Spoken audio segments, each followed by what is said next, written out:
என் பெயர் மு. விஷ்ணு பெரியன். நான் 5ஆம் வகுப்பில் படிக்கின்றேன். இன்று நான் நமது இந்திய சுதந்திரத்துக்கு முன்பும் பின்பும் என்ற தலைப்பில் பேசப் போகின்றேன்.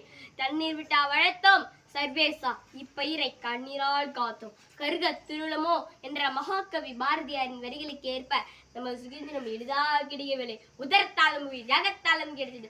17ஆம் நூற்றாண்டின் இந்தியா 500க்கும் மேற்பட்ட சமஸ்தானங்களை கொண்டிருந்தது.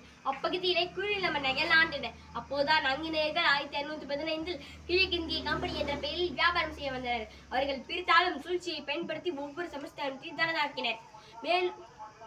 மேலும் பொருளாதார கட்டுப்பாட்டால் வறுமையும் சமூகமின்மையும் அதிகரித்தது. இதே சுதந்திர போராட்டத்துக்கு வழிவகுத்தது. சுதந்திர போராட்டத்தில் மகாத்மா காந்தி, சுபாஷ் சந்திர போஸ், பகத்சிங், வீரபாண்டிய கட்டபொம்மன், பாரதியார் மற்றும் வாஞ்சிநாதன் போன்ற பல தலைவர்களும் போராடினார்கள். 1919ஆம் ஆண்டு நடந்த ஜாலியன் வாலாபாக் படுகொலை மக்களிடம் பெரும் தாக்கத்தை ஏற்படுத்தியது.